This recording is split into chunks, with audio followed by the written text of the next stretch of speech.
కాంగ్రెస్ శాసనసభాపక్ష నేత పదవి మల్లు భట్టి విక్రమార్కను వరించింది. సీఎల్పీ నేత ఎవరనే ఉత్కంఠకు హస్తం అధిష్టానం నిర్ణయంతో తెరపడింది.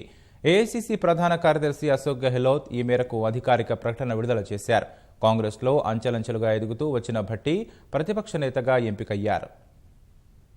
కాంగ్రెస్ పార్టీలో శాసనసభాపక్ష నేత పదవి కోసం ఎక్కువ మంది పోటీ పడినప్పటికీ మల్లు భట్టి విక్రమార్క వైపు అధిష్టానం మొగ్గు చూపింది.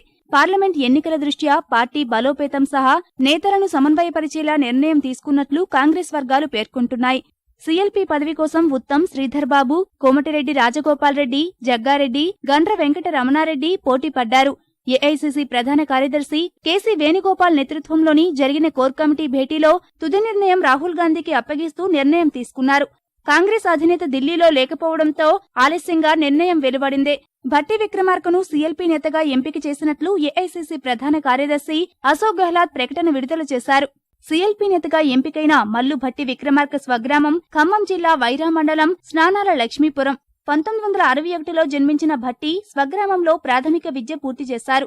హైదరాబాద్ కేంద్రీయ విశ్వవిద్యాలయంలో పోస్ట్ గ్రాడ్యుయేషన్ పూర్తి చేశారు. 1990 నుంచి 92 వరకు ఆంధ్రప్రదేశ్ గ్రామీణ కమిటీ కార్యనిర్వాహక సభ్యుడిగా పనిచేశారు.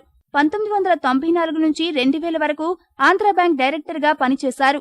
2000 నుంచి 2003 వరకు ఆంధ్రప్రదేశ్ కాంగ్రెస్ కమిటీ కార్యదర్శిగా డాక్టర్ బిఆర్ అంబేద్కర్ ఫౌండేషన్ సభ్యుడిగా కూడా పనిచేశారు. 2004 ఎన్నికల్లో నామినేషన్ వేయగా అప్పట్లో పొత్తుల్లో భాగంగా సిపిఎంకు రావడంతో నామినేషన్ను ఉపసంహరించుకున్నారు. స్థానిక సంస్థల సభ్యుల కోటాలో శాసనమండలికి ఎన్నికైన ఆయన 2007 నుంచి 2009 వరకు ఎమ్మెల్సీగా పనిచేశారు. 2009లో మధిర నుంచి ఎమ్మెల్యేగా ఎన్నికై రాష్ట్ర ప్రభుత్వ చీఫ్ విప్గా కొనసాగారు.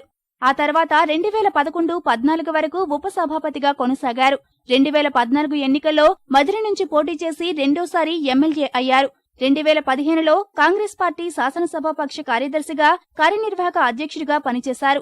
2018 అసెంబ్లీ ఎన్నికల్లో కాంగ్రెస్ ప్రచార కమిటీ చైర్మన్ గా కొనసాగుతూ మధిర నుంచి మరోసారి గెలుపొందారు. భట్టి విక్రమార్క సేవలను గుర్తించిన రాహుల్ గాంధీ ఆయనను సీఎల్పీ నేతగా ఎంపిక చేశారు.